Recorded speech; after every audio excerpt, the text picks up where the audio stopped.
সব সাহিত্য ধসে গেল। এটা কোরআনের মুজিজা। আবার ঈসা আলাইহিস সালামের সময় চিকিৎসা বিজ্ঞানের খুব জয় জয়কার চলছিল আর কি। চিকিৎসা শাস্ত্র নিয়ে মানুষের অনেক বেশি আগ্রহ ছিল, যেটা এটা দিয়ে এটা হয়, এটা দিয়ে এটা হয়। আল্লাহ পাক তখন এমন মর্যাদা দিয়েছেন যে মৃত মানুষকে জীবিত করে দেখিয়ে দিয়েছেন। তো এই দুই ব্যক্তিকে ওই নাজ্জার হাবিব বিন ইসরাইল সে ব্যক্তি বলছে যে আমাদেরকে কোনো মর্যাদা দেখাতে পারো কিনা। এখন সে বলছে ঠিক আছে, মর্যাদা দেখাতে পারবো ইনশাআল্লাহ। আমার এই সন্তান, আমার এই ছেলে দীর্ঘদিন থেকে চোখে অসুখে ভুগছে, এক চোখ নষ্ট হয়ে যাচ্ছে, তুমি শেফা দিতে পারবে কিনা আল্লাহর হুকুমে। আল্লাহ পাকের দরবারে তারা সেজদায় পড়ে গেলেন, আল্লাহর কাছে সাহায্য চাইলেন, তার চোখে হাত বুলালেন, আলহামদুলিল্লাহ চোখ ভালো হয়ে গেল। এগুলো কিন্তু কোনো গাল গল্প নয়। এবার হাবিব নাজ্জার তার কিন্তু বিশ্বাস হয়ে গেল, হ্যাঁ এটা তাওহীদের ফসল, এটা তাওহীদের ফসল।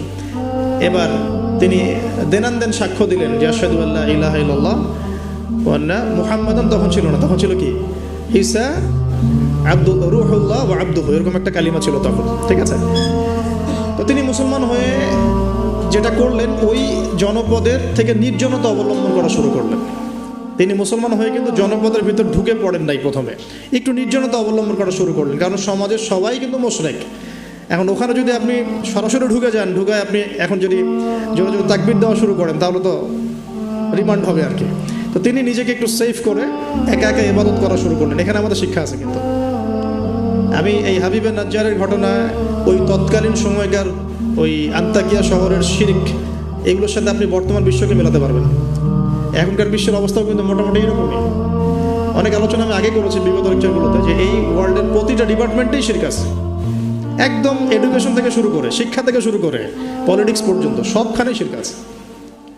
কোনো জায়গায় শিরক বাদ নাই। ইকোনমিক্সেও শিরক আছে, সামাজিক কালচারে শিরক আছে, আমাদের চিন্তা দর্শনে শিরক আছে, আমাদের মিডিয়ার মধ্যে শিরক আছে, আমাদের বুদ্ধিজীবীদের মধ্যে শিরক আছে, আমাদের রাজনীতিবিদদের মধ্যে শিরক আছে, আমাদের ধর্ম নেতাদের মধ্যেও শিরক আছে কোনো কোনো জায়গায়, আছে না?